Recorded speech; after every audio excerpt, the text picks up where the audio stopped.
What does that mean? No, I'm kidding. I'm just messing with you, Doug. Hey, and welcome to another episode of the Reactors Summit. This is going to be a fun one. We're going to talk about a lot of the stuff that happened around there, and maybe we'll touch on the match that happened on Friday as well, presuming everyone's watched it. But I mean, yeah, it's been an interesting few days, but I've got a great panel before I should really introduce them before I start talking. We've got Doug. Doug, how's it going? Oh man, it's going good. I'm excited. Some changes going on with the factions, which is very interesting, especially with everything going on right now, with this disease that we have going on, this pandemic that we have going on. So it's gonna be a lot of fun. Gonna be a lot of fun to see what's going to go down. And also, we've got Ryan Permson here. Ryan, how's it going?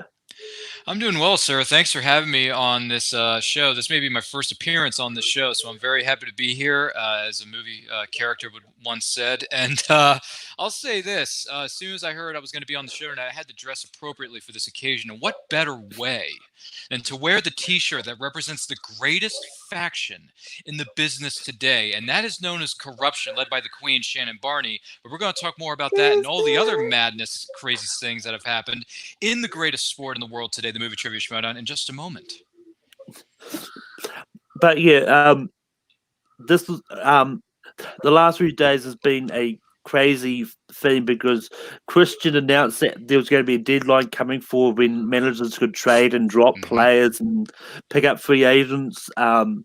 So that all basically started. There were also the announcements of the Inner Geekdom tournament and the Star Wars tournament that's going to happen on Twitch. We'll touch on those a little bit later because it's important we get this one. Because it will lead to some debates later. But anyway, going to start off with talking about the trades. And it kind of kicked off when they announced that Brandon Hanna has been traded from the Den to the Burning Droogs for James White. Doug, what do you think about this trade? Well, first of all, let's talk about this for a second because he traded his second round pick for what was it, a fifth round pick or fourth round pick? Okay. Okay, Robert Meyer Burnett slowly realizing that maybe the stock he picked up in the second round isn't going to hold up. I don't know what he sees, but I don't think anybody actually does. I think he just literally throws a dart into dartboard. Who am I trading this week? And Ryan, what do you sort of make from this trade? Oh man, James White, a lot of us here know James White. Great guy, great competitor, and local Maryland boy. What's up, man? That's all well and good. But yeah, Brandon Hanna, James White, that whole thing. I'm curious to see how this goes because we all know how good James is. But Brandon, Hitman, my guy, you wear a $500 suit, you talk $1,000 game, but your record doesn't necessarily reflect that. And you keep making this hit list who you've defeated one dude out of like 5 people over the course of your career. But you know what? You're young. You're healthy. You got a long career ahead of you. I wish you the best of luck with that because I like seeing you walk out with a $1,000 suit, and I want to see you play a $5 billion game. And I know you can do it, but your record is it's not showing it, man. And it's killing me. It's killing me inside that it's not happening. Yeah. But one day it will. But yeah, the trade, it's interesting. I'm looking forward to seeing how it plays out because both James White and Brandon, the Hitman Hanna, have a lot to bring to the table, and they are future world champions down the line. Yeah, and like for me, this trade, with this announcement of this trade happened, I got confused for a little bit for why Kate would trade away a geekdom player, especially of the caliber of Brandon Hanna. But in saying that, because I saw this trade announcement before I even saw the Inner Geekdom announcement, and just to spoil a little bit of when I get there, Kate had put up Soul and Ben Goddard for the Inner Geekdom tournament, and not even put up Hannah. So I think that's part of the reason why this trade ended up happening. And the shots Brandon Hannah has been firing at Kate's ever since this trade have just been incredible. But the next trade announcement is a really bigger deal here because Ethan Aaron was because Robert Burnett once again decided I love trading things. What else can I do? But but he traded away Ethan Aaron and picked up Yada Paramo, Ken Knapsack, and he's got the first draft pick next year. So it's a massive trade, and I think Yada, Ken, and the first pick next year is worth Ethan, but it's like it confused me. I'll go to you first on this one, Ryan. What do you make of this trade? Kind of left scratching my head here. Why? I don't get it. Like, even big time Irwin's one of the greats of this sport, and all of a sudden for these other players to come in, it's like I've seen Ken Knapsack play. Okay. The other competitor, I've never seen you compete, so I can't comment or speculate on that. But Ken Knapsack, look, I like this guy. He wrote a book that's really good. If anyone hasn't read it yet, Why We Love Star Wars. But man, how many movies has Ken Knapsack seen? I mean, I feel like he's only seen like 12, 15 movies in his entire life, maybe 20 if he's lucky. But no disrespect, Ken. It's just when I see you play, that's kind of what's going through my mind. Maybe I'm wrong. Maybe I'm completely off base, and I apologize if I am, Ken. I like you, buddy. But man, I don't know why you would get rid of big time Irwin. That makes no sense to me. So it's kind of like what Doug was alluding to earlier, throwing darts at a board, seeing what sticks. I'm not sure. But Doug, what do you make of this draft pick? So I know why he did it for Ken. I don't know why he did it for Jader. Maybe he just wanted to bring. I mean, Jader's match was okay. It wasn't spectacular. He didn't show me anything special. He went against a celebrity. Not to say anything against the celebrity that it went against. Brittany Young is fantastic trivia, but she wasn't anything really challenging. So there's not really anything there to really challenge Jader at this point that we've seen. So his record being 1-0, maybe that's all he's looking at. Maybe he didn't watch the match. He's like, oh, he's a 1-0 player, and then I need a Star Wars player. So he picks up Ken. Which is, it's fine, but you could have did something like, I don't know. He just has a lot of like stuff that he's got going on right now that I just don't understand. He's got a winning team in Whitney Seibold and Alonzo. They're great together.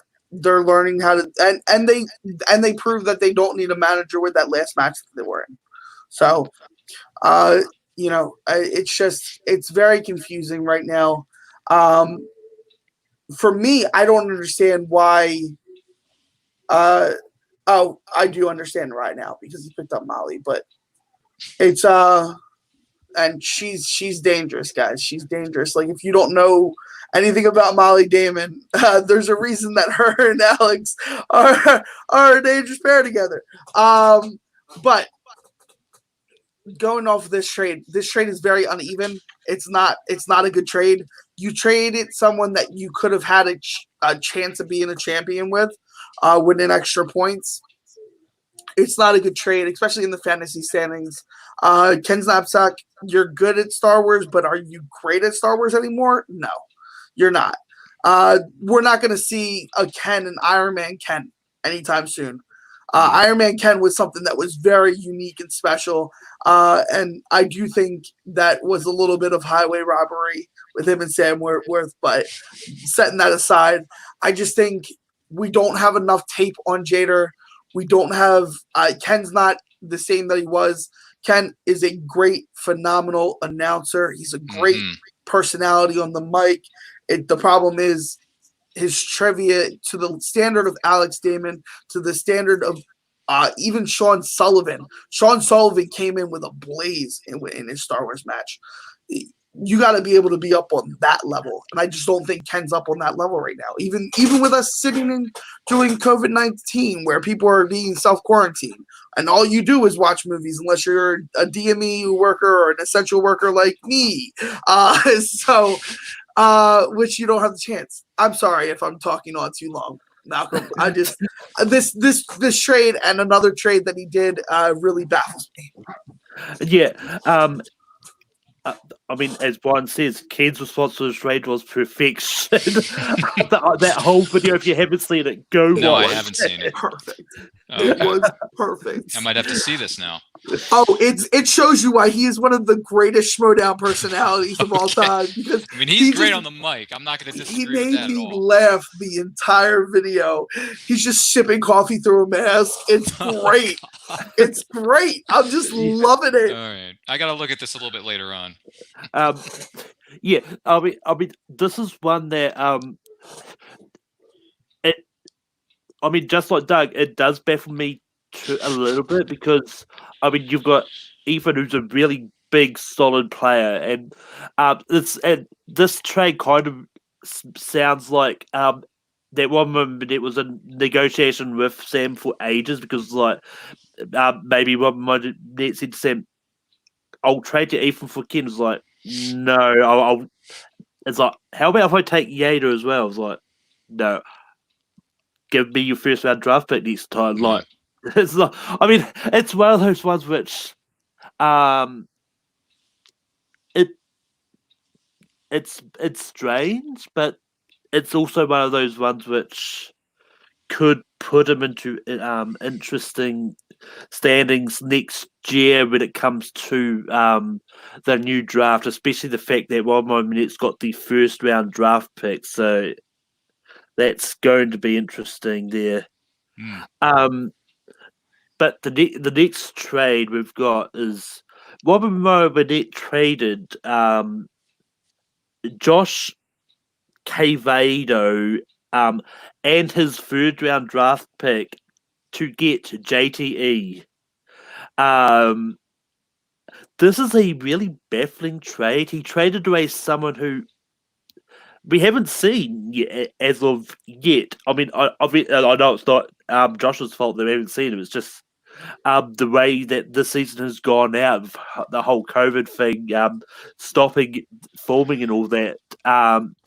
For JTE, who someone that, depending on how they form the rest of the season, we don't know how often he's going to be able to get down to the studio to tape his matches.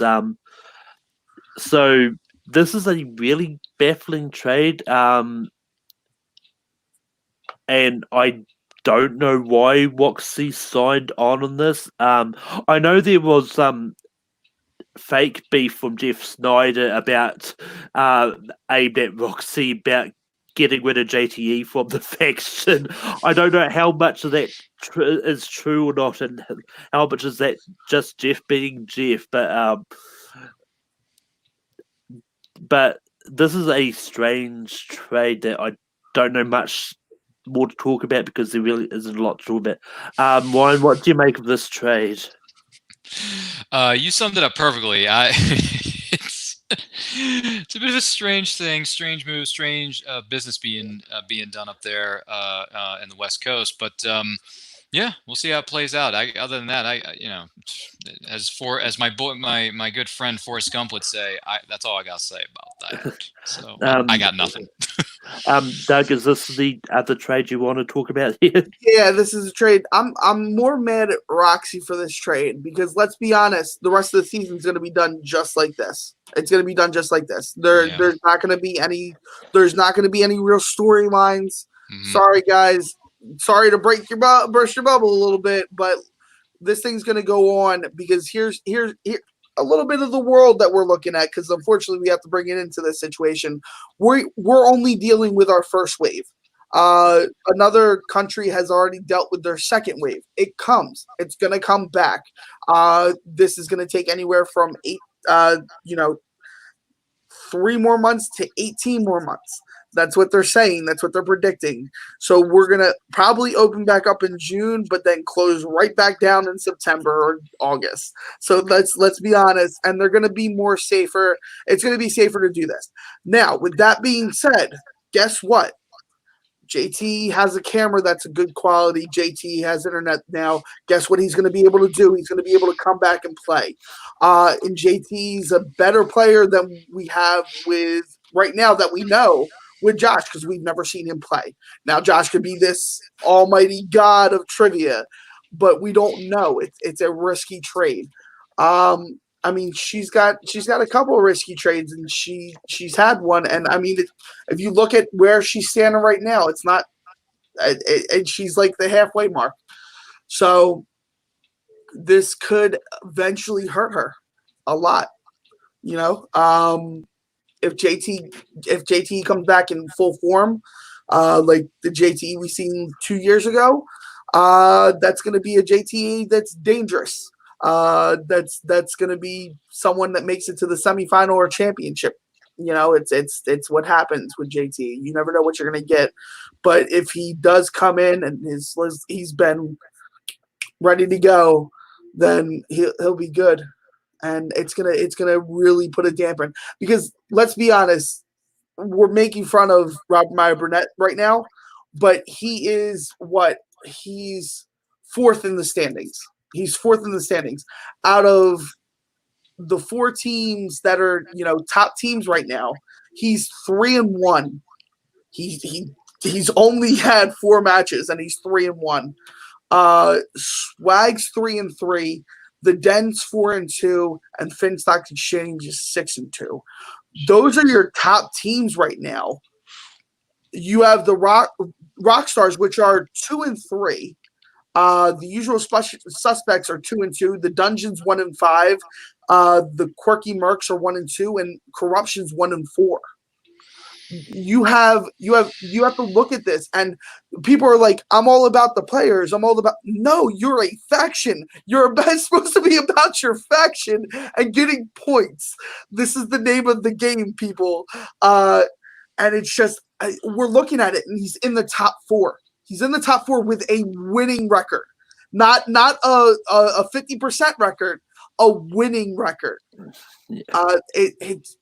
So while we're baffled at his choices, he's been obviously making the right choices. And I think the JT thing's way too. If he plays over the internet, which I think Harlef would not be smart not to do. You're gonna do internet matches. Why? Because you now have celebrities on your rosters, like legit celebrities. We'll get to them later, I promise. And I know I'm taking up a lot of airtime, but I like to analyze these, like, because it's like you got to think about this when you get into. We are literally like a Sports Center or an ESPN. We are looking at these as critical because it's like a sport now. This is honestly going to be like a sport. I foresee maybe people actually starting to bet on these things because it's going to get like that, and. It's great. I love watching this sport evolve, but it's like you gotta look at this with the JT and Josh trade. It's a very cautious trade. You have to step on it like you're stepping on eggshells because we don't know what Josh is going to bring to the table. You know that they're going to get game time. Everybody on this roster is going to get game time now. Because of what they're going to crank out and how much production value is. The production value is it's a lot cheaper to go ahead and crank these videos out now. You're doing it on SteamYard. Your editing stuff is going to be super easy. You want more fan leaguers to help you out because we edit videos pretty well. We do a pretty good job. We got you, Christian. Just bring us up. We got you. But no, it's these matches are going to come out, and you're going to have more and more matches. I foresee JTE not just being in 2 matches. I foresee him being in the singles tournament when they do it. So that's what I see. Yeah, and I mean, and like depending on what the matchups are going to look for the Inner Geekman tournament, like Brandon Hanna could go far, which is going to be more wins for Rob Burnett, and those are more boards as well. So yeah, it's going to be insane. But now we're getting onto some sad news, maybe, but like because sadly, because of the free agents, some factions chose to drop some players. Finstock Exchange dropped BC Campbell. Swag dropped Ed Greer and Demi Adeju Bibi. I know I butchered that pronunciation. The Usual Suspects released Jenna Bush. Burning Droogs released Justin Quoll. And The Dungeon dropped Daniel Villalobos. Doug, any of these releases, drops surprised you? I'm not surprised, but it kind of sad because I wanted to see what he could do, and it was BC. I wanted to see what BC could do in the Fence Stock Exchange. He always says he's got great chops and trivia knowledge. When he's on SEN, he talks about it all the time. But it's like I wanted to actually see what he could do, and now you're not going to be able to see it. So that's kind of sad.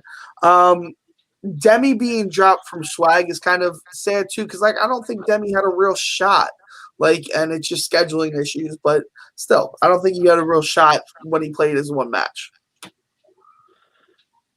Ryan, is there any drops that surprised you or? No, it's a bummer that it happened the way it did, but it is what it is, and I wish the competitors all the best, and hopefully they'll get a chance to compete somewhere down the line, and we'll just see how it goes from there. Yeah, I'm the same. Finstock Exchange dropping BC Campbell did surprise me at first, but then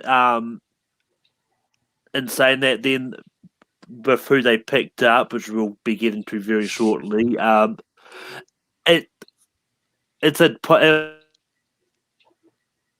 was just a case they had to drop someone, and I think for a lot of these people, I think because the way Christian was talking about them when he was announcing them on Twitter was that a lot of them was just because of scheduling. That the COVID sort of changed a lot of availabilities of people, and it was it's probably just a case that they weren't available to play. So, and I dare say, next year, we'll see them back because they'll most likely be in the draft again, and we'll see what happens from there. But now we get to today, in which all the free agents announced where they were signing up with and all that. But I'll do one faction at a time because a lot of these have got a lot of talking about them. But the Usual Suspects, they picked up a lot of people because they had a lot of spots too full. They picked up Molly Damon, Sabina Graves, Robert from Late to the Party, and Doug Benson. Doug, what do you think of the people that Usual Suspects picked up? All right, so the Star Wars is now covered by Molly Damon. It was a smart pick. It's a smart go. Straight up. You put her against Ken Knobstock. I'm willing to bet she takes Ken Knobstock down. That's what's probably going to happen. If you're smart, that's what's going to happen. That'll be your round one match, rookie veteran match. We have Doug Benson. Doug runs a show called Doug Loves Movies. If you think this man don't know movie trivia, you best believe you stupid. I can't wait to see him. Hopefully they let him get high and play movie trivia because it's going to be legendary. Comedy galore. The guy's a comic genius. He knows a lot. Sabrina Graves, you don't know. She wasn't a great show against Ethan, but that again was Ethan. It's not like she played an actual rookie in her first match. And then Robert, I like Robert. Robert is a phenomenal player. Great X reactor because he doesn't react really anymore. But when he got into the ring, Robert's knowledge has grown, obviously, and I think he's hungry, and I think it's going to be exciting to see what they do. If I'm being honest, we're going to either have an Andrew Guy, Ethan Irwin team or an Andrew Guy, Doug Benson team, and both those teams I approve of. Yeah. And actually, one thing I actually forgot to mention when we talked about the trade with Ethan, um, I would love to see if Sam actually reunites the time machine as a team. Because we never really got to see where they could go. So the fact we could get them back as a team, potentially, is also. I'll just add up. Please don't. Please don't. Please don't. Put Ethan with a solid B plus A player, and you will have a super solid team. And I think if you look at the team structure, how you have it set up right now, the best person to go with Ethan is Andrew Guy. Andrew Guy's knowledge covers what Ethan's doesn't. And I think that's where you get the best teams. You get the teams that cover each other's backs and have that crossover, because I think they have the crossover too. So that'll help out. Yeah. Ryan, what do you make of the people the usual suspect picked up from the free agents? Maybe just going back to what Doug was saying, you put Guy and Irwin onto. Good Lord, that's a destructive force. But anyway, to the business at hand. Yeah. What was it, Robert from Late to the Party? Dude, he's a cool. I mean, to see the fans come into the Schmoedown and compete like him and Vanessa, it's like, or yeah, that's awesome, man. But you come in your cosplay and you play and you don't do quite as well as I want you to. That's a bummer. But I have hope for you, man. You're late to the party. You're a fan like us. I dig it. I respect you 1,000%. 1,000%. As far as Molly Damon, the force runs in her family like 5 generations long. So she's got that covered times 12. I'll tell you that right now. Molly, we believe in you. You can do it. Sabina, yeah, she's had some tough luck there. I wish her the best of luck in her upcoming matches, because she could be a really good competitor. If things go a little bit better for her, and something else happens, or her opponent isn't like one of the big, Mount Rushmore types like Ethan Big Time Irwin, as Doug alluded to earlier. So yeah, I'm very much looking forward to seeing what happens with this faction. I'm very much looking forward to seeing how these competitors do, because a lot of them are young. They got a lot of fire, a lot of energy, they got passion, and that's what I want to see. And especially Robert, you looked really like Wayne Campbell that day, man. I'm not going to lie, but I can't wait to see your next cosplay, and I want to see you put a lot more points on that board, because Robert, buddy, I believe in you, man. You can do this. Just do it. But other than that, it's going to be a fun faction to see compete and entertain the millions of people watching at home. Yeah, like the usual suspect sort of picks up. Like Molly is clear that she's going to be in the Star Wars tournament. I mean, picking her up and not putting her in Star Wars is not. It will be weird. So Molly for sure is going to be in the Star Wars tournament. Did you see the picture they put up for her side? Yeah, she's in the Star Wars. But yeah, I mean, I don't know how deep her knowledge is, but she could be a big force in IG. I don't know where. No pun intended. Yeah, well, yeah. I don't know how because I mean, whether or not she's been training with Alex for like the expanded IG stuff. Oh, sure, yeah.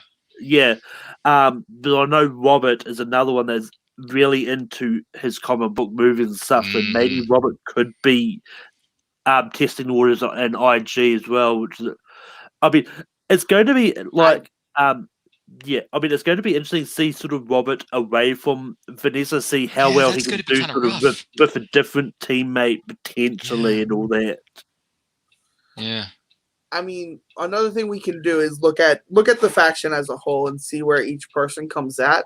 Like I said, I think Andrew, Guy, and Ethan Irvin are the best team up that you have on your squad, with a second being Janine and Matt Atchday. Janine knows the game. Matt has impeccable knowledge. Yeah. I think Molly's taken Star Wars. I think Robert may go Intergeekdom, but probably stay in singles. I think Sabina is going Intergeekdom. I think she'll go Intergeekdom. She was a part of a team called Superhero News. I think she definitely would fit in with the Intergeekdom realm. Makes sense. Doug is definitely doing singles, and I think Cameron Rice said they were doing singles. And I don't know what Jen's going to be doing, but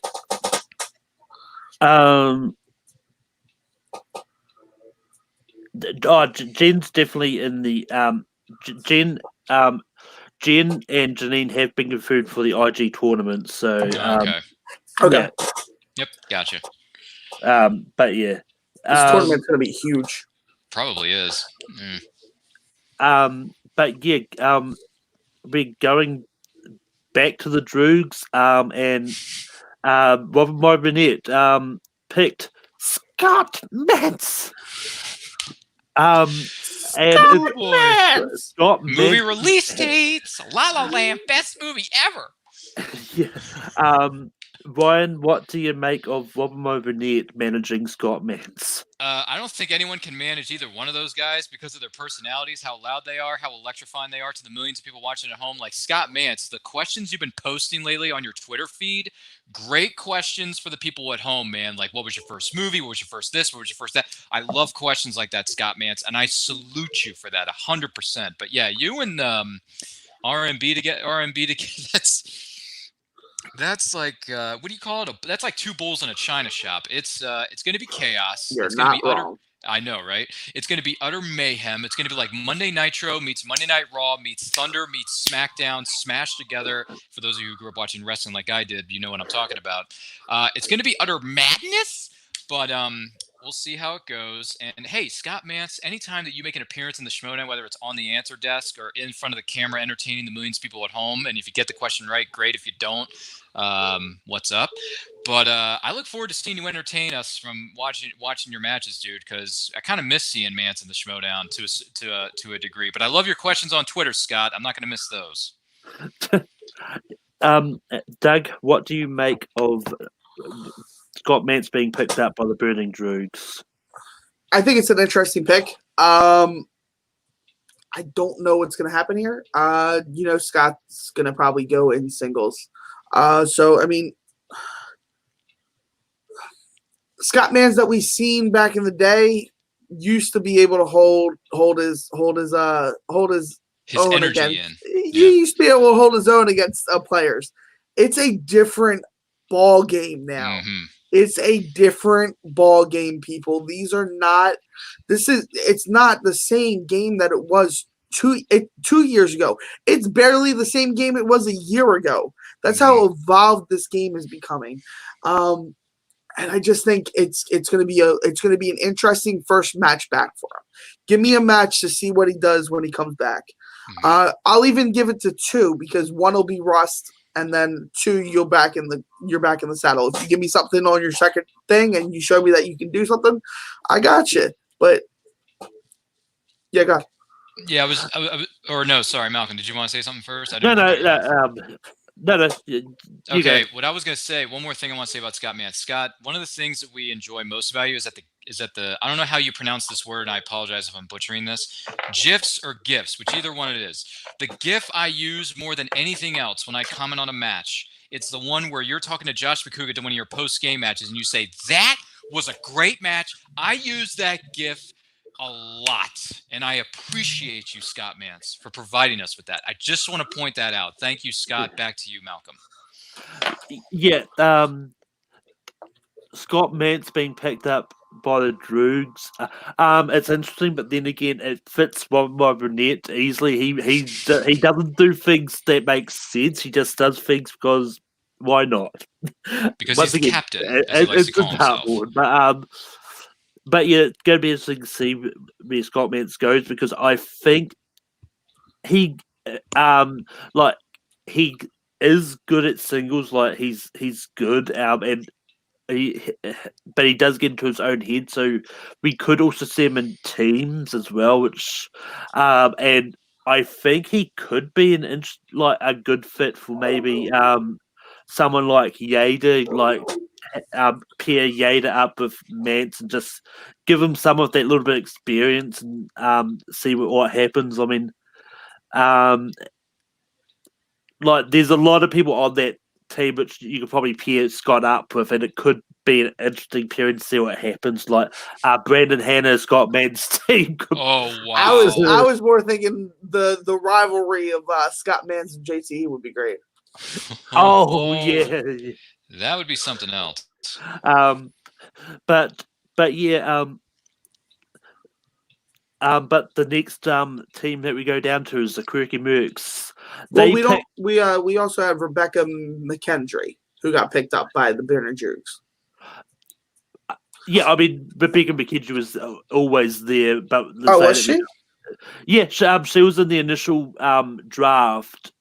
Oh, Um, I missed that then. Fun yeah. facts.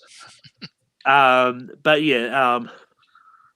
In saying that, I don't really know much. Like, I've never known much about him. But yeah.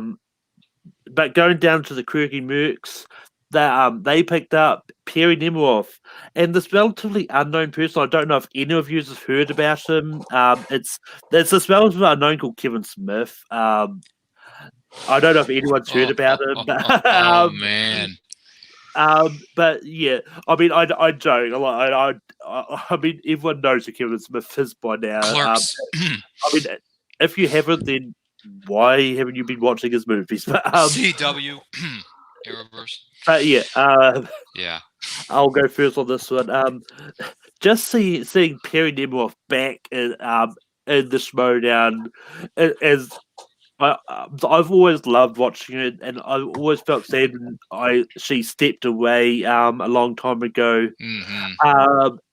But as she said on the video when they're all announcing all these trades, like when Christian put her in the exhibition matches, it reignited that fire back in her to make her want to come back. So she's coming here. And Kevin Smith, and them getting Kevin Smith, talk about big pickups.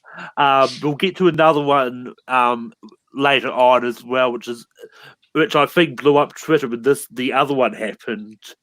But this one I think just as much blew up Twitter. And when this trade happened, I could hear Rachel Silvestrini yelling yes all the way in New Zealand because I can just imagine what would happen if Rachel and Kevin end up on opposite sides of the desk. But Doug, what do you make of these two pickups for the Quirky Mercs? Oh, come on. It's gonna be good to see Perry back at it again. But with saying that, it's the same thing with Scott Mans. Mm-hmm. It's not the same ball game, guys. You have to come in prepared. But Kevin Smith, come on, man. We've been talking about this for 2 years now. Kevin Smith, when he came in for the interview, said he wanted to do the movie trivia Schmoedown. Like, this is something that we've been waiting for. It's been in the works. This is something we've been waiting for as fans of Kevin Smith and the show and the game for a long time, because Kevin Smith's knowledge is incredible. Like, you've just watched him on interviews and he just pulls nuggets, not even just inner geekdom nuggets, like regular film nuggets. This guy is a film nerd. He hosts a bunch of podcasts, and he's one of my favorite directors of all time. To like get one of my favorite directors of all time to listen, one of his films is in my top 5 films of all time. So really? Yes, Dogma is my favorite film he's ever made. Dogma is by far chef's kiss. But I think Kevin Smith is just incredible. It's going to be great to see what he can do trivia-wise. I know he has the knowledge. Let's see what he can do with the gameplay. And if we're being honest, I would love to see maybe a Kevin Smith, Tim Franco team. That would be phenomenal. Oh my That would God. be phenomenal. Yes. That would be incredible. So, Coy, if you're listening, work it out, man. Listen, internet's a beautiful thing. We don't gotta be in the same place to make matches happen. Let's make it happen. And Warren, what do you make of the Quirky Mercs pickups? As they, this phrase has been tossed around a lot in pro wrestling. For those of you who grew up watching that sport, as Jim Ross would say, business has sure picked up. It is very true. The business is picked up when you bring in Kevin Smith, one of the biggest nerds, if not the king of the nerds on this planet. The guy knows so many things, it's ridiculous. The stuff that he can pull out of his noggin about Batman 89 and how much I love that movie. Kevin Smith, I salute you, sir. I love that. Perry Nemiroff. I've been a fan of Perry for a very long time, and it's great to have a 90s kid who supports the 90s properties, who will champion the 2017 film known as Power Rangers that I love almost as much as Perry does, and I love the fact that she will not stop supporting that movie. Thank you, Perry. We need more people like you to represent the greatest decade of them all, known as the 1990s. God bless you, Perry. Now, as far as you coming back into the ring and competing in front of 20,000 internet people and all the competitors, like Doug was saying, this is a whole new ball game with whole different players, whole different game set, whole different mindset. So Perry, you are going to have to come. You're going to have to come in, and you're going to have to come into play. You're going to have to play hard. You're going to have to play hard. But Perry, as a fellow 90s alum, I know you can do it. Because if the Power Rangers can defeat Rita, Zed, anyone else on any given day of the week, and twice on Saturday, because we all know that they put a lot of episodes on Saturday mornings, kids, we know that Perry can do it. So Perry, you got to shake off the ring rust, watch a billion movies like I know you have been doing, just put all that knowledge, compute it into your noggin, and I know you can do it. So I'm very much looking forward to seeing Perry back in the ring because I miss you. I miss talking about 2017's Power Rangers with you. And Kevin Smith, I mean, the guy's been around for like what, three decades now? I mean, the guy knows his stuff for sure. So Kevin Smith, welcome to the party, pal. Look forward to seeing what you bring to the table. Yeah. But going down, and this 4 pick, decades. but yeah, 4 decades. it's like for a second I thought you said 4 nuggets. It's like, why are you No, wanting 4 decades. No, he 90s, said 4 decades. 90s, 2000s, 2010s, and now because it's 2020, 2020s. Oh, okay, Yeah. yeah. If you want to add that in, that's fine. We're adding it. We're adding it because it's still knowledge. It may have only been Birds of Prey, but it's still knowledge. It's still knowledge, yeah. But yeah, this next pickup, you could hear people in the fan leagues crying out to heavens because apparently corruption is the home of fan league players at the moment. Adam Collins has been drafted by corruption. Because I mean that brings the fan league players in corruption to 3. You've got Chance, Marisol, and Right. Adam. But Doug, what do you make of this one? Beware. That's all I'm going to say to every competitor that's playing right now. Remember what I said about Robert Parker. And look what Robert Parker did. Did he not just KO somebody and brutally KO him? Ace, you're the man. If you see this, you're the man. I do still like you, but Robert KO'd the shit out of you. Anyway, Adam Collins is going to be that next thing. Mark my words, I think Adam Collins is going to destroy. I think he's going to come in and he's going to destroy players that are not expecting it. Go watch his film tape. If you want to learn things, please be prepared. Don't underestimate us when we say fan leaguers know their stuff. We know our stuff. Fan leaguers know their stuff, and when they're prepared, they come in. We have yet to have a player not dominate a match. Robert Parker still has to make it to a championship, but we're now 2 out of 4 players that are fan leaguers, or 5 players.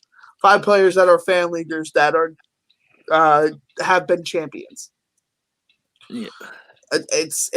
It's bound to happen for Robert. It's going to happen for Adam.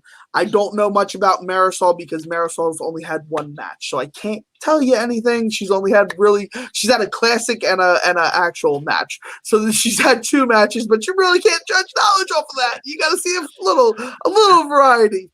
But Adam's got that. He literally just fought for a #1 contenders match, and it was a great match. He's an incredible player, and I'm excited to see what he does in the Schmoedown. It's going to be crazy. Like I said, this whole COVID-19 has changed everything up. We're going to have players playing on East and West Coast at the same time. Scheduling is going to be a nightmare for you, Christian. Sorry. You'll now know what the fan leagues go through. But no, Adam's going to be great. Who else did he pick? They picked up.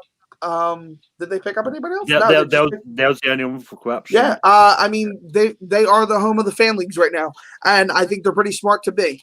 I think we have the knowledge. Fan leaguers have the knowledge. We just haven't had a chance to put it through, and now this is our opportunity. The internet's going to change. The internet's going to add another level of the Schmoedown, guys. So be ready for it. Yeah. And yeah. Once again, just wait for a lot of the comments like, "Oh, we don't know how good Adam is. We haven't seen him play yet." He's not tested. He's not tested. He hasn't been under the lights, guys. What does he know? What does he know? Robert was called the Hobbit for a friggin' reason. It wasn't because he is short, Robert, you're the man. But it's because his knowledge is so depth about that specific thing. But if you think about all Intergeekdom, he's incredible as a player.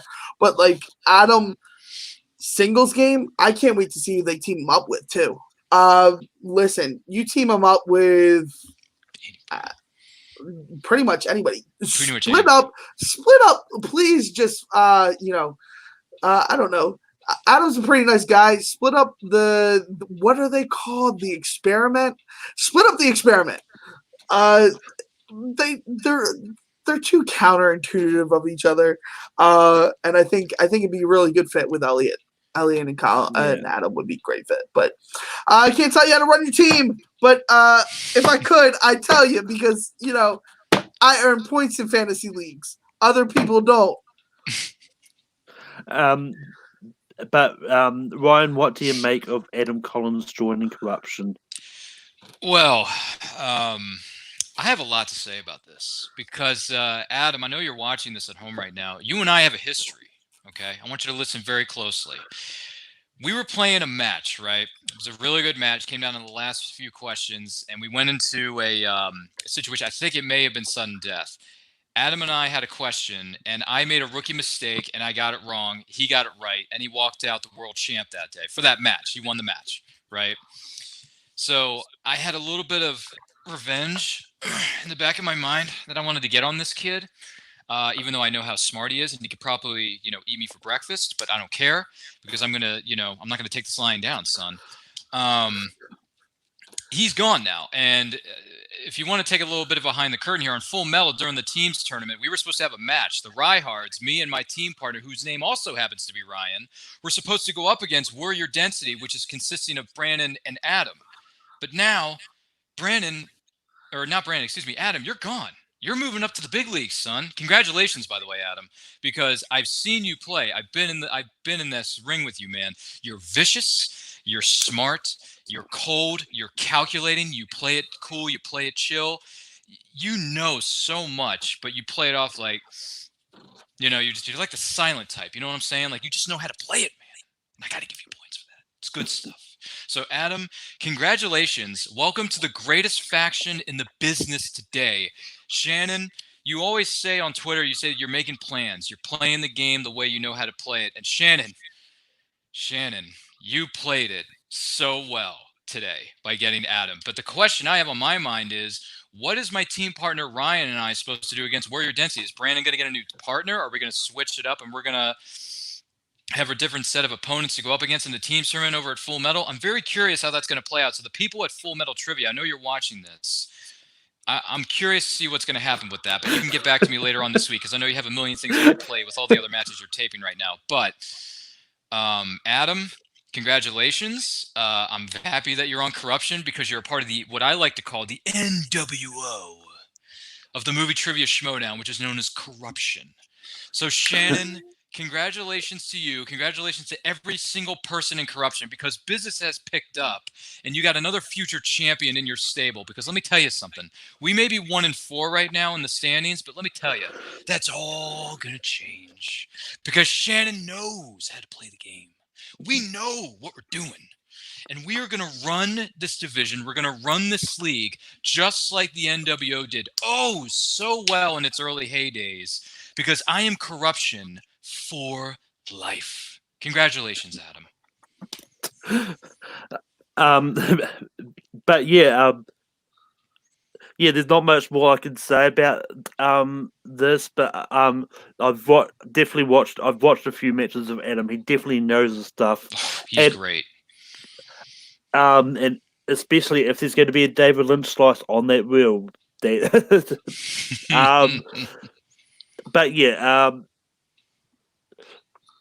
but I it's something that I actually had in the works before all this happened.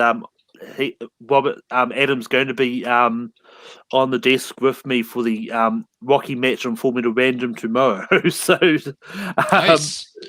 But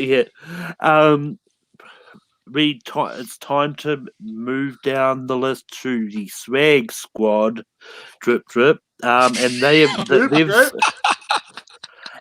have signed Sean Gerber and Frank Moran. Brian, what do you make of this pickup? I like how you said that, drip drip. That's it's something I like about this faction swag. I like that. Plus, your theme song and everything else you guys do is pretty cool too. So I respect you guys for that. Yeah, I know, right?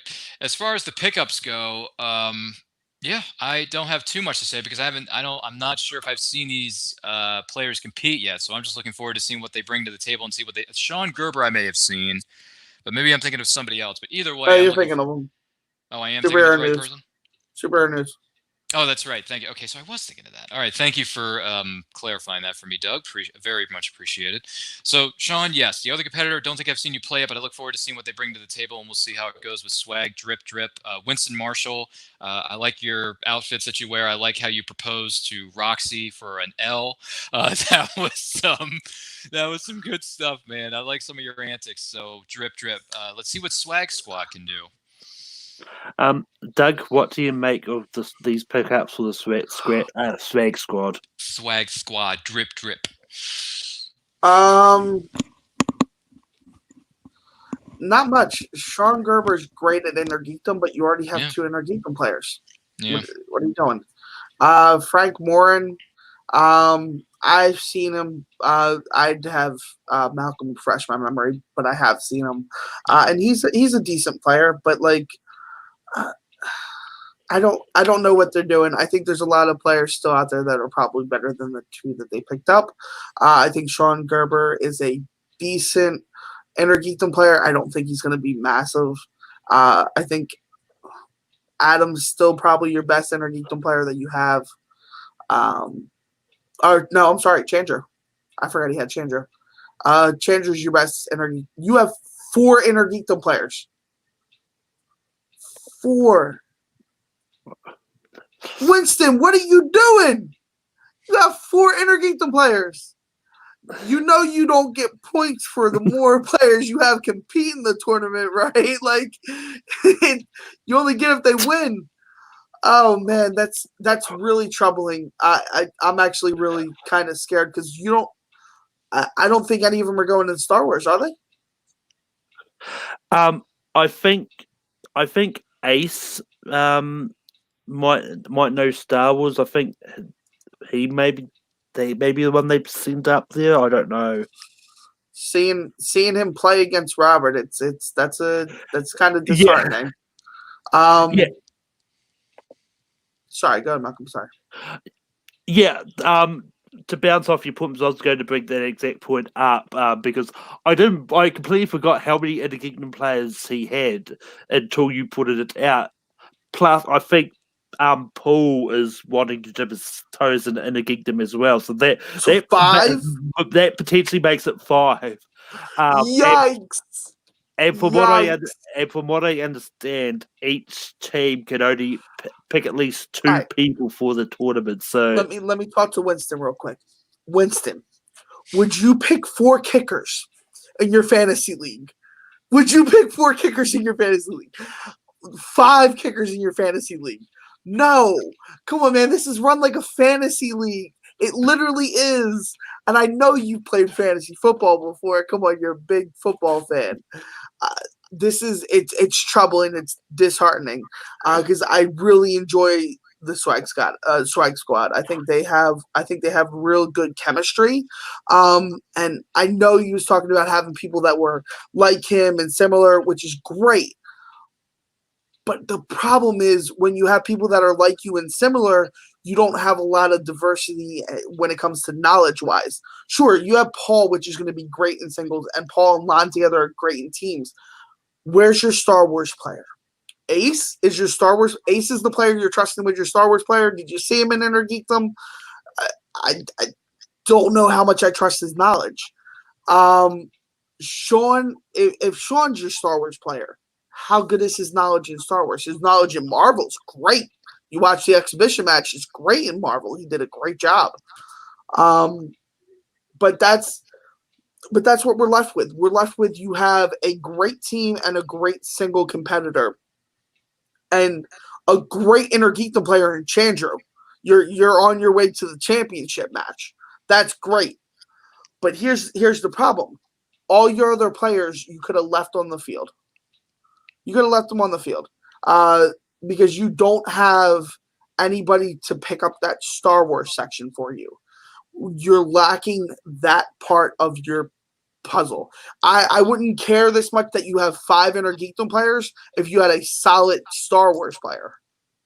You know? Yeah.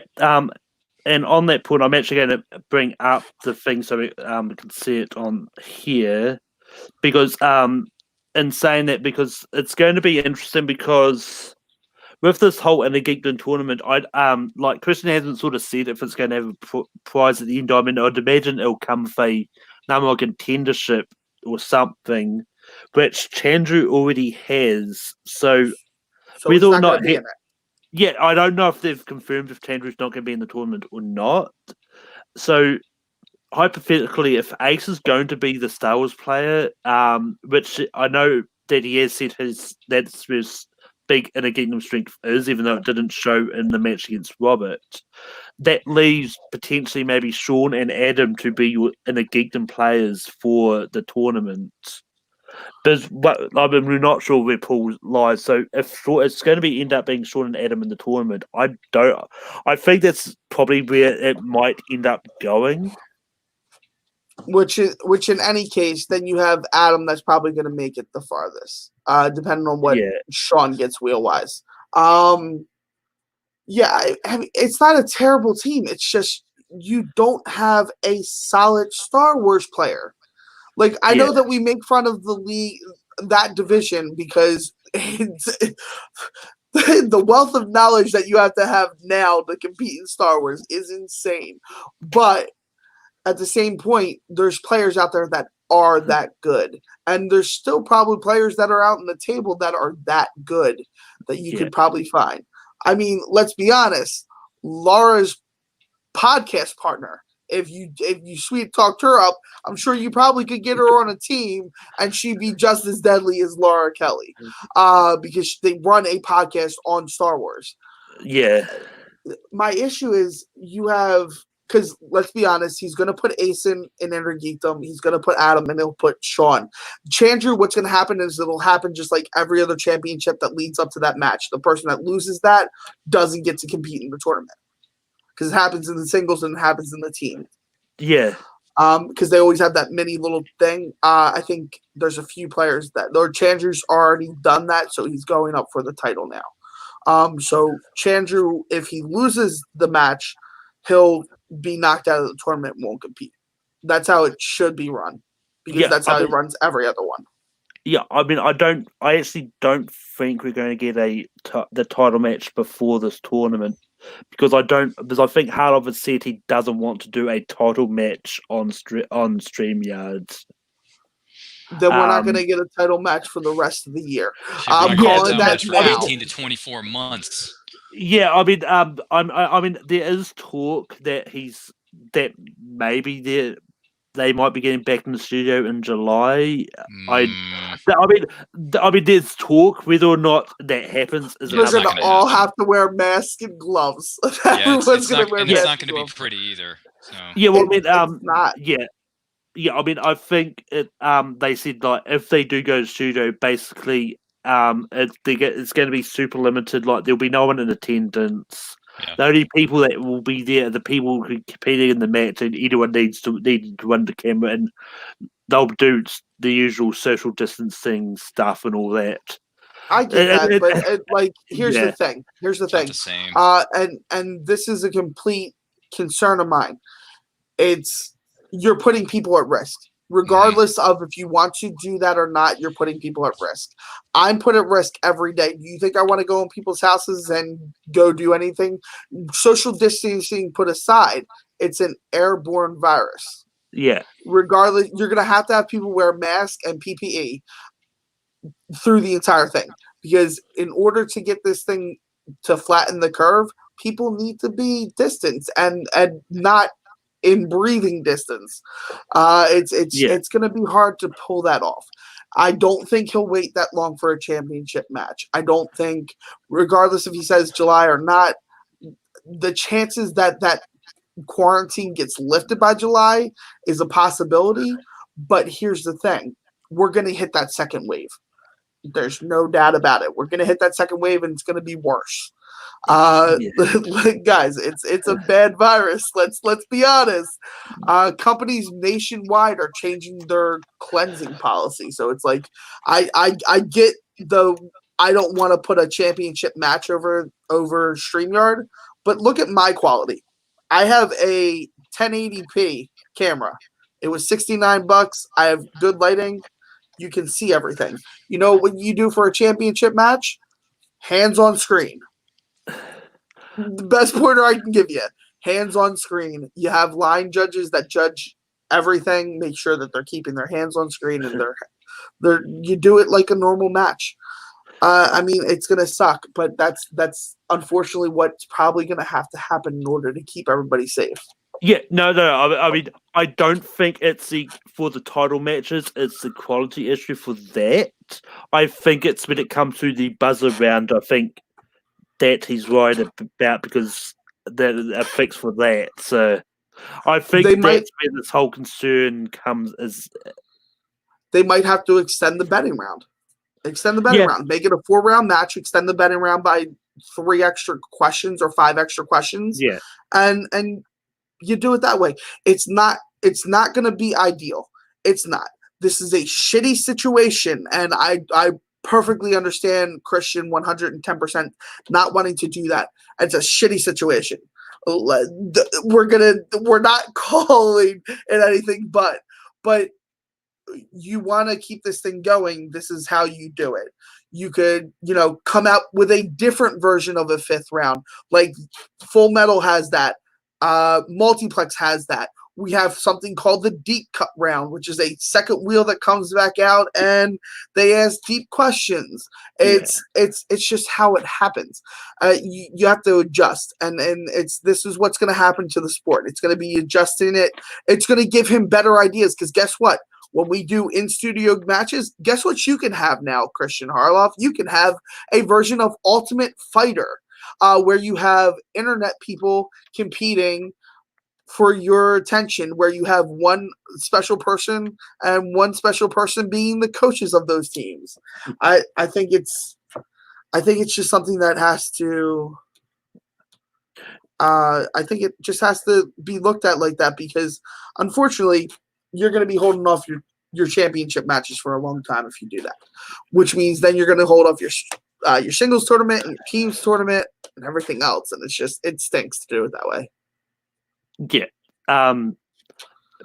But I mean, whatever happens with the time matches, who knows? But we've still got 4 factions that we still need to talk about. Just tell me to shut up, Malcolm. I know I'm going on rants. It's all right, because I mean that was a valid conversation thing. Like, if it was you rambling on about cheese, I probably would have. But listen, there's blue cheese, Gouda. Some of us want to get to bed tonight, buddy. But I got Some of anyway, us, it's starting to get late over here, and I'm an old man, so I got to get some sleep at I some get point. you. It's 10 o'clock. I gotta get some sleep too. It's all Yeah, good. we all do. You were saying, Malcolm, the next faction on the docket is. but the next faction on the docket is the Dungeon. They've signed Nerd Chronic's friend Andres Galagos. I don't know much about this guy. I don't know who this is. I know he's helped write a few of the Nerd Chronic's pop culture quizzes. That's probably about all I know. Doug, do you have any thoughts on this pickup from the Dungeon? To be honest, no, I don't know him at all. I wish him good luck and hope I hope the Dungeon turn around this year because they are not doing the greatest. I mean, for a second, I thought you were going, I wish him good luck and God have mercy on his soul. But That's Hey. true too. God have mercy on your soul, good sir. Ryan, any thoughts on the Dungeon pickup? Yeah, I don't know anything about this competitor. I wish him the best of luck. And also, Kaiser, you doing these autograph signings before the situation that we're in now happened at the burger joint down the street, having those autograph signings isn't doing your faction any favors. So, I'm just saying, man, there's only so many hamburgers and beers you can chug before something else may happen. I don't know. I can't speak to your diet because I'm not the doctor here. But, hey, Dungeon. Yeah, you got a good manager. You talk a good game, but points on the board don't seem to be in your favor as of this moment. But then again, we're almost 5 months into 2020. A lot can change in 6 months. So let's see what happens, Dungeon. Wish you the best, even though, corruption's going to win the whole thing. But hey, put up a good fight, Dungeon, but corruption's going to win it anyway. But have fun doing it. Again, 1-4. Doesn't matter, man. Last place. Shannon knows what she's doing. Shannon knows what she is doing. But yeah, this is someone I don't know much. But I also don't know much about. But I also trust Nerd Chronic when he says like, look at this guy. You should take this. Nerd Chronic has been hyping this guy up. So I mean, and I think it's one of those ones like anyone Nerd Chronic says that they think is good. Trust in Nerd Chronic. I think he's got an eye for talent. Great promos. So yeah. But talking about the faction that's bound to win it all, but I can't see any scenario in which they'll lose, unless the Intergeek tournament changes a lot. But because the Intergeek have more points as well. The Finstock Exchange has signed Sabrina Ramirez. This is one I've heard the name so many times because people are saying Sabrina is someone that you got to watch out for. But she does the Meaning of Life podcast with Ace and RB3 and like good friends with that. And I think, and this is one that I've heard a lot of people say she is good at all this.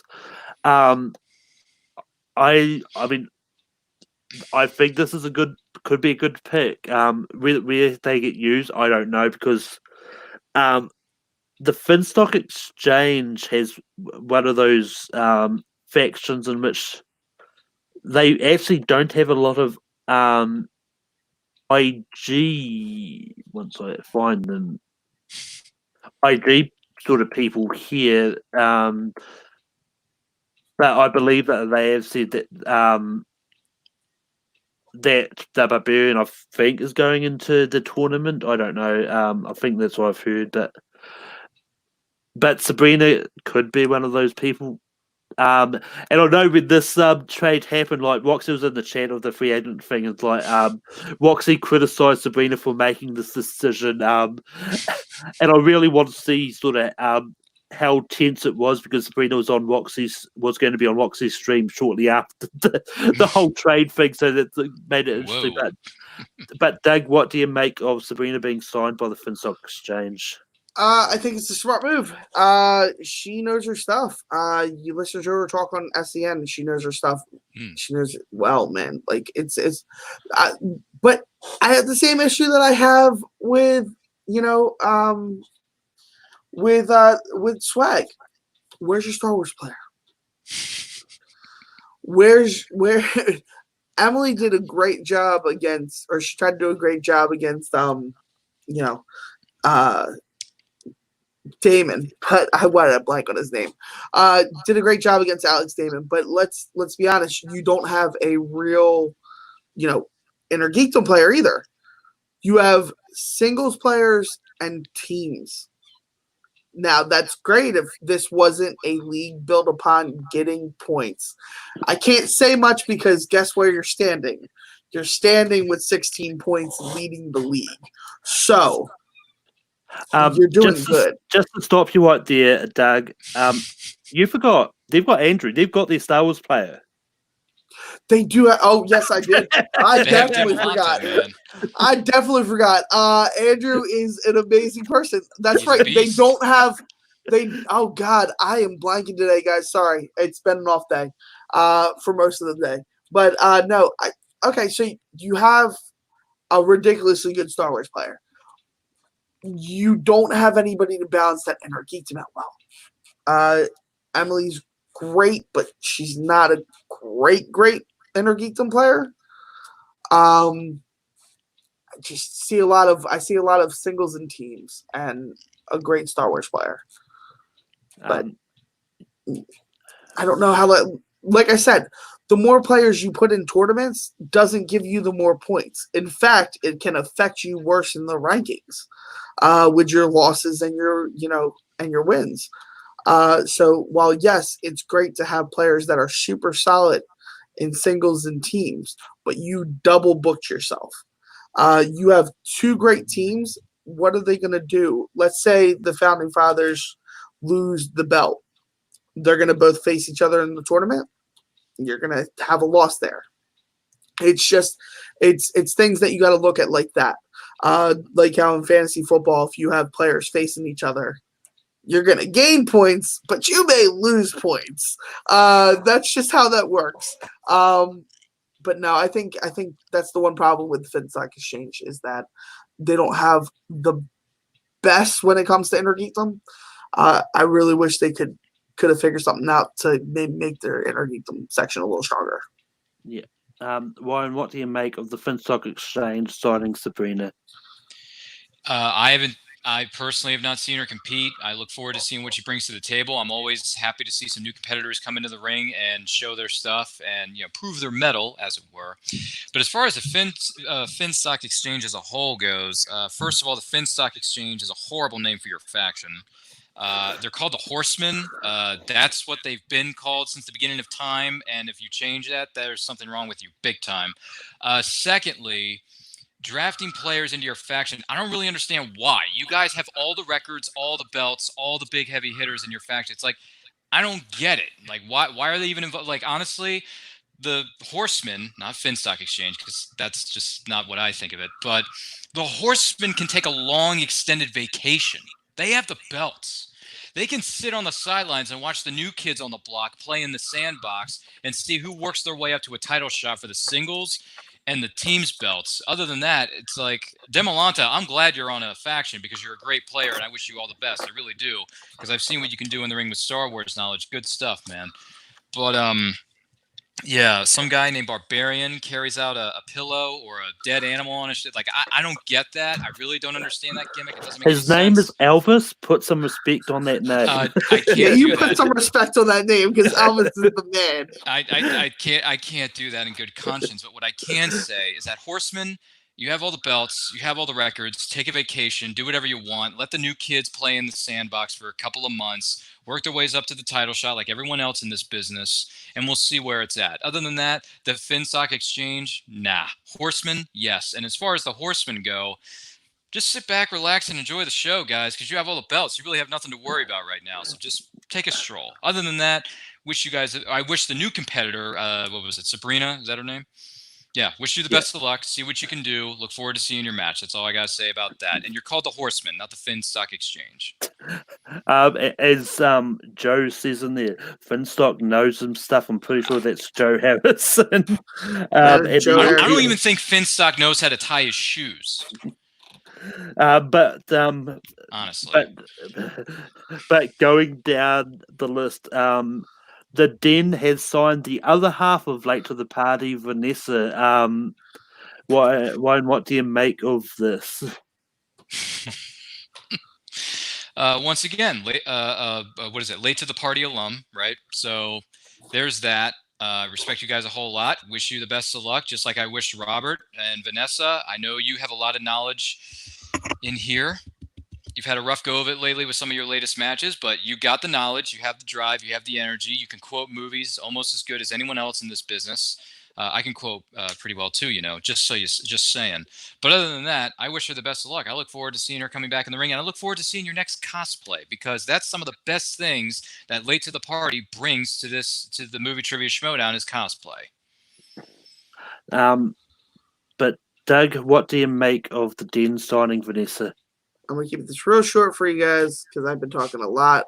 I think it's a good pickup. I think it'll be interesting to see where she gets placed, or if she gets placed with a teammate, where she's gonna go. So show me what you can do by yourself. Yeah. Yeah, and I know like both Vanessa and Robert, they're really big when it comes to the geek stuff. So, you could see maybe both of them end up in a geekdom eventually. I don't know, but it's going. Vanessa being picked up by the Den is good pick, and I mean she's got people like Rachel there, like Rachel Srini there, sort of. And then like a lot of people she knows, but yeah, I can't wait to see sort of what Robert and Vanessa do, sort of away from each other, separated. But yeah, then the one that I did not expect, the one that Christian left till the very end on the video, but the Rockstars have signed the Ayatollah of Rock and Roller, the lead singer of Fozzy, Chris Jericho.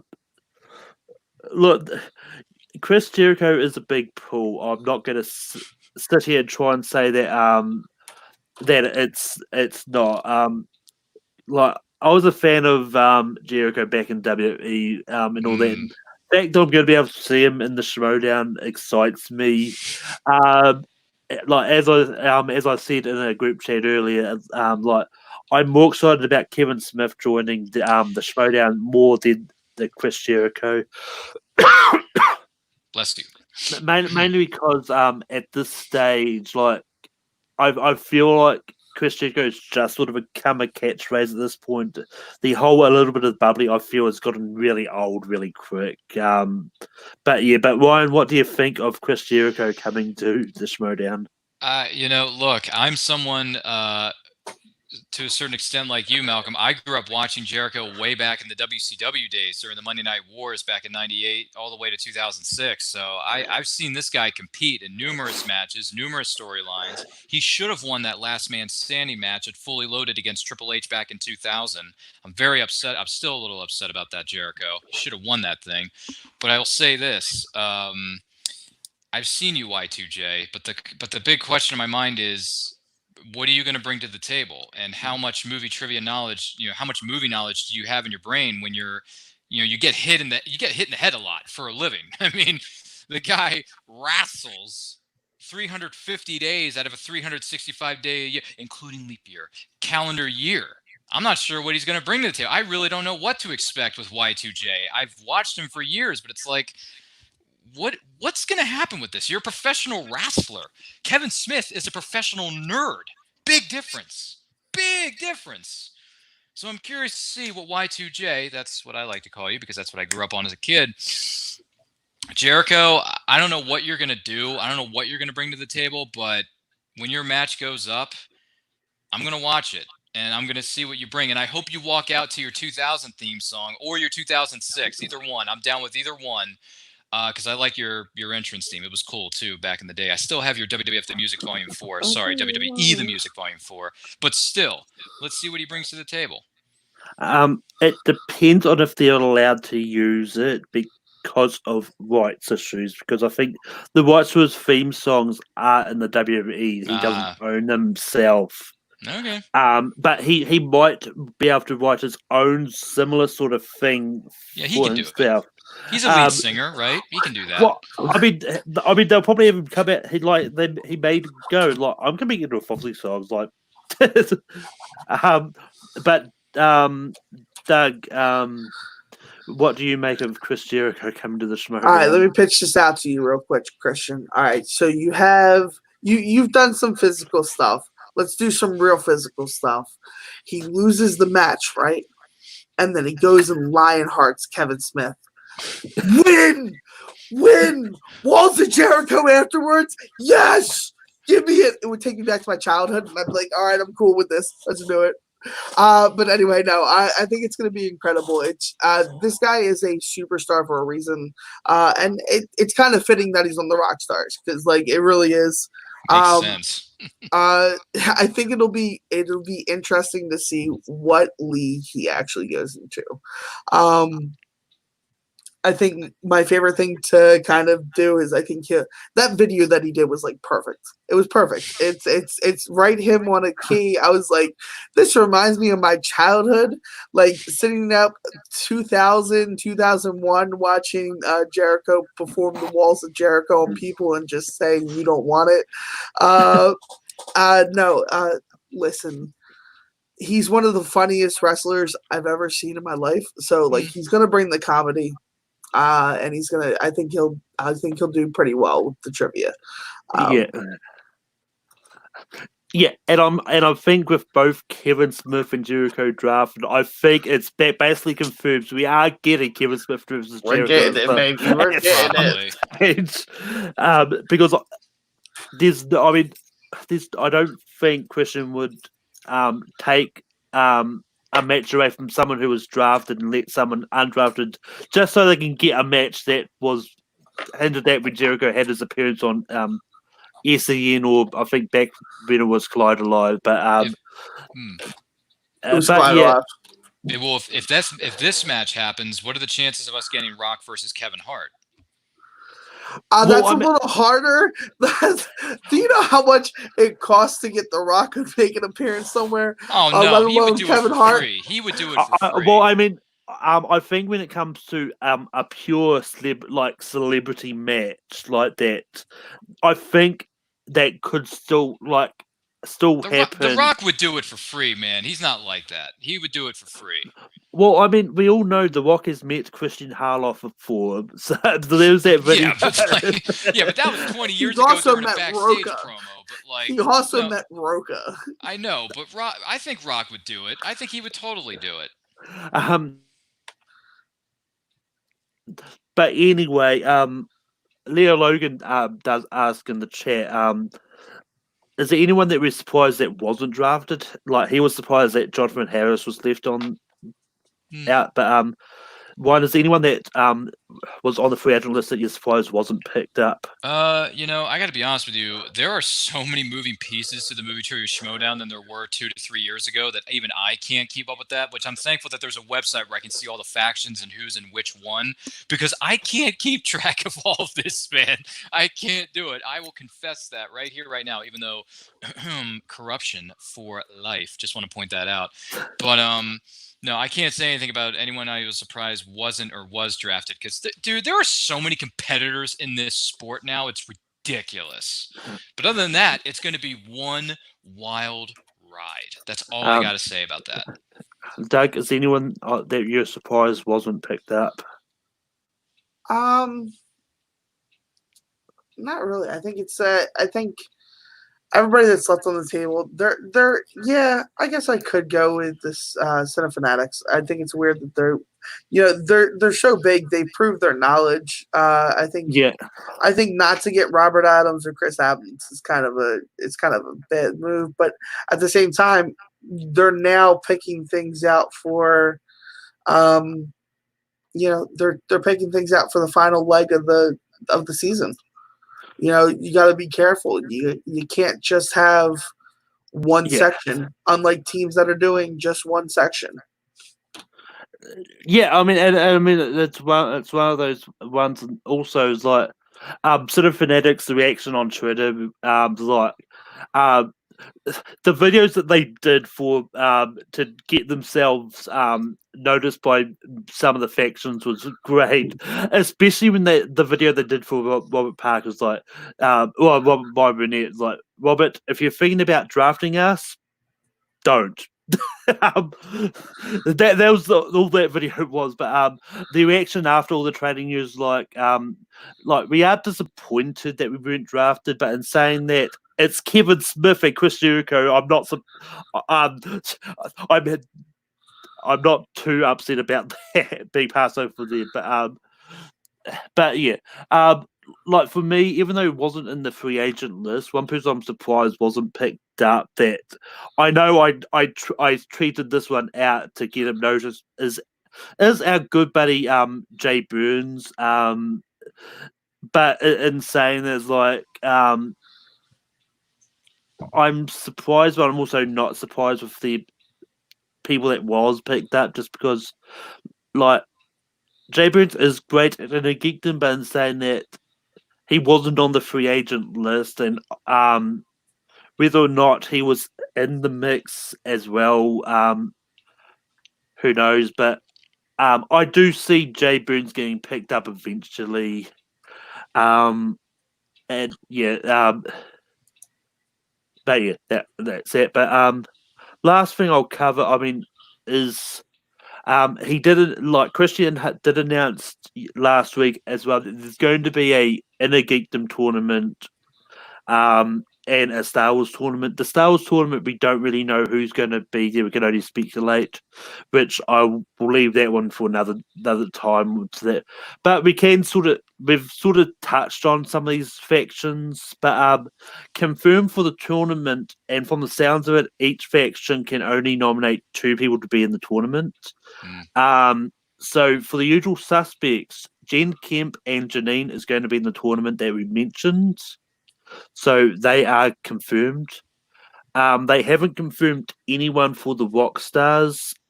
But it would be Damon, right? I mean, that's a potential one. And Jared Habon, like it. Once I find the Rock Star, there we are. Down at the bottom. Yeah. Yeah. Yeah, I think Damon and Habon are her 2 picks for the tournament. Yeah, I mean, I don't think. Yeah, as I said, I don't think they've confirmed, but I'm pretty sure it's probably going to be Damon and Habon. And I don't know too much about the other ones in there to go. I mean, we could see Andraco step into a geekdom. I don't know. It'd be interesting. Yeah.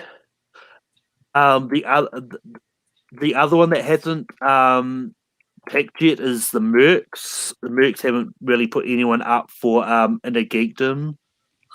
How funny would it be if they put Kevin Smith in? I'm just saying. They would probably do that, and he would just win the whole thing. I mean, he would still have to go through our good friend Rob is. That would sell tickets, man. But I mean, you match, son. That's a paper. Yeah, I agree with Doug. It's pay-per-view written all over. That's like WrestleMania type main event matches. Yeah, no. I was talking about this a little bit off here, but Kevin Smith, I think, could do well in a geekdom because we do know he does know his stuff. Because I mean, he does the Fat Man on Batman podcast and all that. We don't know too much about Marika Nopic's status, whether she'll be in this tournament or not. But it's also one of those. She's also, just like Chandra, is another one that's kind of in that limbo because she technically does have a title match guaranteed. But once again, we don't know on if that's happening or what's happening with that title match yet. But yeah. But I mean, yeah, Kevin Smith, I think, could be looking at who they've got. Kevin Smith, I think, could be a safe bet for the Mercs to put up.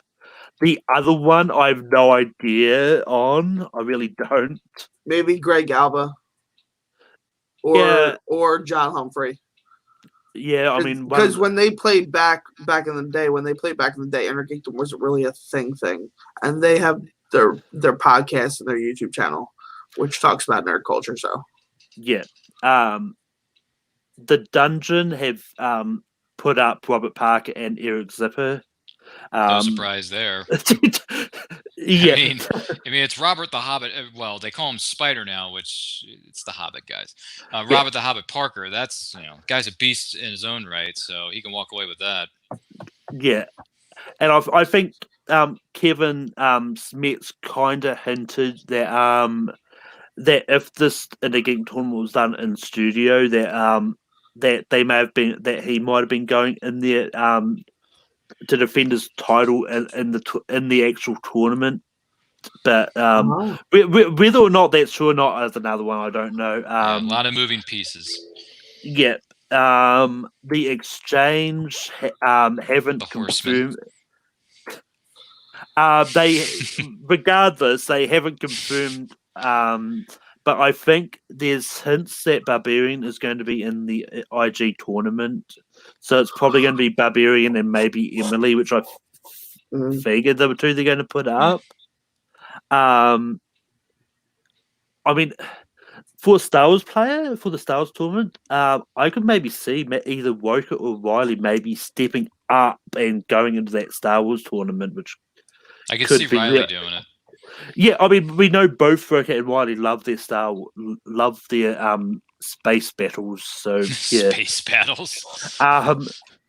Swag, we've already kind of touched on. They haven't put anyone up yet, but then them. Any of their 5 Intergeekdom players. Half their roster is Intergeekdom, right? Yeah. Yeah. The Burning Droogs have put up Warfather and Brandon Hanna. Brandon, I understand. Warfather, that's a whole other ball wax.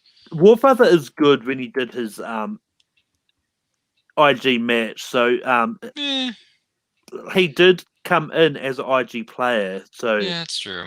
Yeah. Den, which I think led to the big trade of Hannah going to the Burning Droogs, put up Soul, and Ben Goddard. Yeah. So Ben, I know, has said a lot of the times that he knows this in a game, so he's not surprised. He's a solid player too, so I'd be interested to see what he can do. Yeah, I know nothing about Soul's knowledge at all. So no one knows nothing about Soul. Not even his last name. Just Soul. Yeah. And Corruption put up Mike and Chance for in the Geekdom, which is pretty self-explanatory, really. Yeah. Kalinowski, best in the world, absolutely. And Laura Kelly is bound to be in the Star Wars tournament. So yep. I am so happy Corruption got her because she is definitely a future Star Wars champion, 100%. But yeah, it does bring us to the end. I was going to talk about the match, but we've already gone on relatively long. So it's all my fault. Okay. Yeah, blame Doug for going way too long in his inside baseball. No, it's not your fault. It was always going to be a case of the trades and stuff was probably the big thing that happened in the week. True. It was a heck of a match on Friday, though. It was a good match. That was a heck of a singles match, dude. But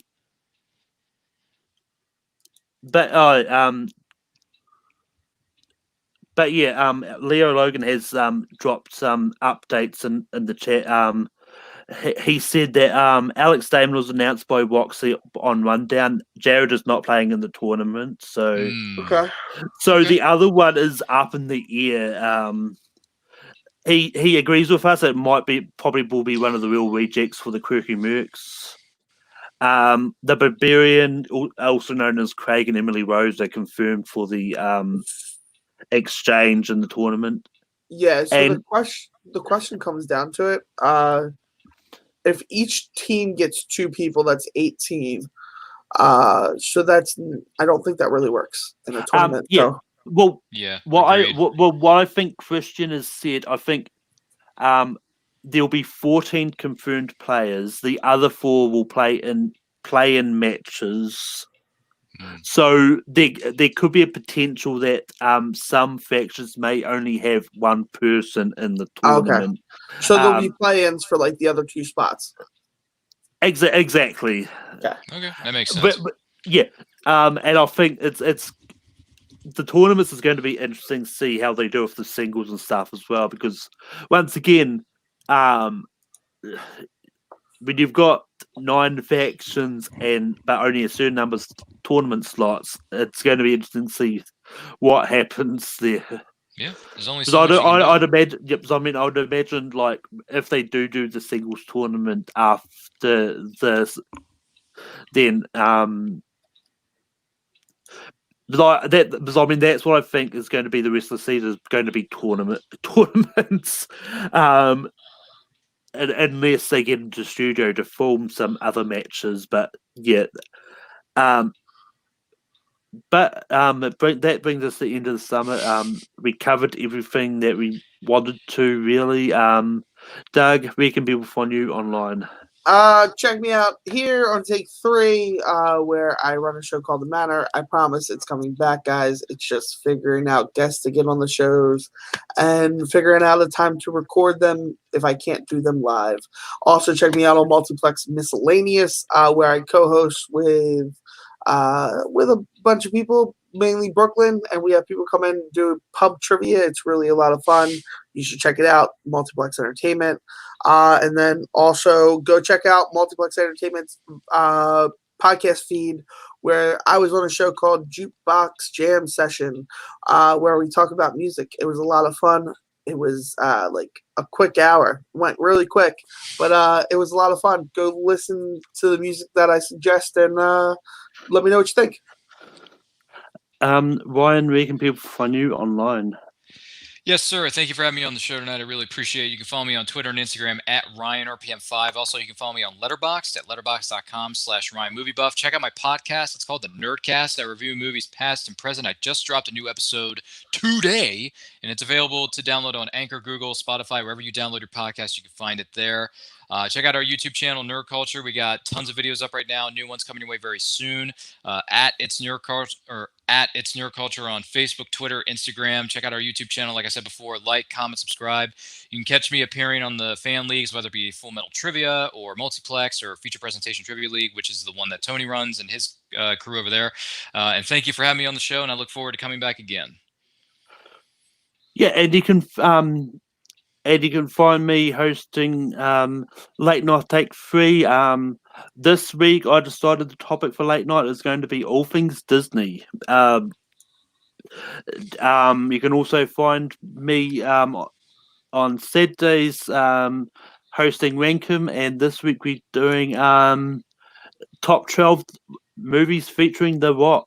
And both of them should be very fun. You can also find me over on Full Metal, where I host Full Metal Classic on Sundays and Full Metal Random,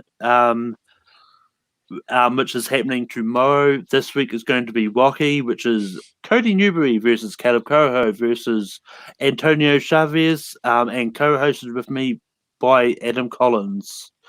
So it's a lot of fun. But until next time, take care.